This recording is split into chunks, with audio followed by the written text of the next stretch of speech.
Friends నమస్తే అండి welcome to our channel. ఈ రోజు మన recipe simple and easy tea time snacks చూపించబోతున్నానండి। నేను మరమరాలతో చూపించబోతున్నాను। మరమరాలతో ఎక్కువగా ఉగ్రాని అండ్ ముంత మసాలాని చేసుకుంటూ ఉంటాం కదా, అలా కాకుండా ఒక్కసారి ఇలా మరమరాలతో బోండాలు చేసి పెట్టి చూడండి। ఇంట్లో వాళ్ళందరూ ప్లేట్లు ఖాళీ చేస్తారు, అంత బాగుంటాయి।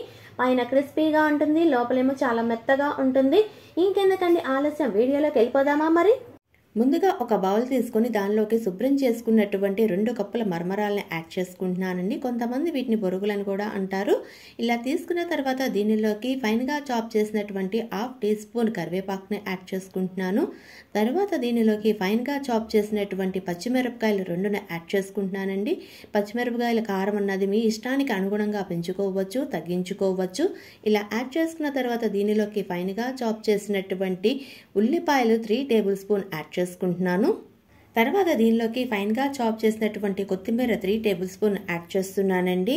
తర్వాత దీనిలోకి 1/2 టీ స్పూన్ సాల్ట్ని యాడ్ చేసుకోవాలి। నేను తీసుకున్న మరమరాలు అయితే కొంచెం సాల్ట్ ఉంటుందండి, అందుకని నేనైతే సాల్ట్ కొంచెం తక్కువ తీసుకుంటున్నాను। సాల్ట్ అన్నది తీసుకున్నది మీ మరమరాలకి తగ్గ విధంగా సాల్ట్ అన్నది యాడ్ చేసుకోవాలండి, ఎందుకంటే అన్ని మరమరాలు ఒకే రకంగా ఉండవు కదా। ఇలా సాల్ట్ అన్నది యాడ్ చేసిన తర్వాత మన అన్ని ఇంగ్రీడియంట్స్ చక్కగా కలిసేటట్టు కొంచెం వాటర్ అన్నది స్ప్రింకిల్ చేస్తూ బాగా కలిసేటట్టు కలుపుకోవాలి। ఇక్కడ నేను వీడియోలో చూపిస్తున్నాను చూడండి, ఇలా కలుపుకోండి।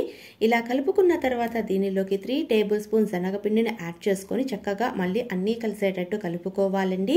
ఇలా కలుపుకున్న తర్వాత దీనిలోకి 2 టేబుల్ స్పూన్ బియ్యం పిండిని కూడా వేసుకొని అన్నీ చక్కగా కలిసేటట్టు కలుపుకోవాలి। ఇలా కలుపుకున్న తర్వాత వాటర్ అన్నది కొంచెం స్ప్రింకిల్ చేసుకుంటూ అన్నీ చక్కగా కలిసేటట్టు కలుపుకోవాలండి।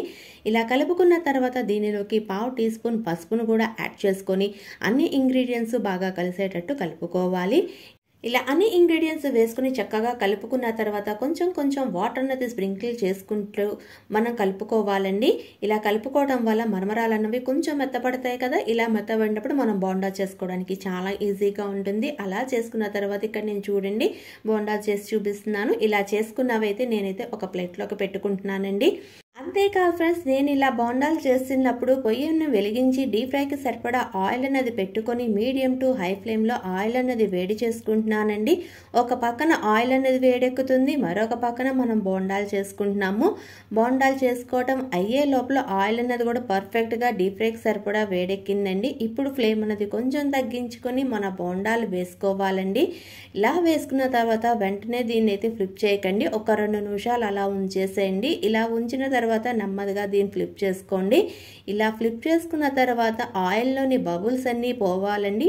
ఇలా పోయేసరికి మన బోండాలు అన్నవి మంచి లైట్ గోల్డెన్ కలర్ వస్తాయండి। ఇప్పుడు ఈ పాయింట్లోనే మనం డిష్ అవుట్ చేసుకోవటమే। ఈ బోండా అన్నది ఎక్కువగా టమాటా కచప్తో తింటే చాలా బాగుంటుంది। అంతేకాదు ఫ్రెండ్స్, మీరు కావాలి అనుకుంటే నార్మల్గా కూడా తినచ్చు। పైన చాలా క్రిస్పీగా ఉంటుంది, లోపల చాలా మెత్తగా ఉంటుంది। ఒక్కసారి ఈ రెసిపీని మీరు ట్రై చేసి ఎలా వచ్చిందో ఆ ఫీడ్బ్యాక్ని నాతో షేర్ చేసుకోవడం మర్చిపోవద్దు। మీకు కానీ ఈ వీడియో నచ్చితే లైక్ చేయండి, షేర్ చేయండి। అంతేకాదు ఫ్రెండ్స్, సబ్స్క్రైబ్ చేయడం మాత్రం అస్సలు మర్చిపోవద్దు। Thanks for watching.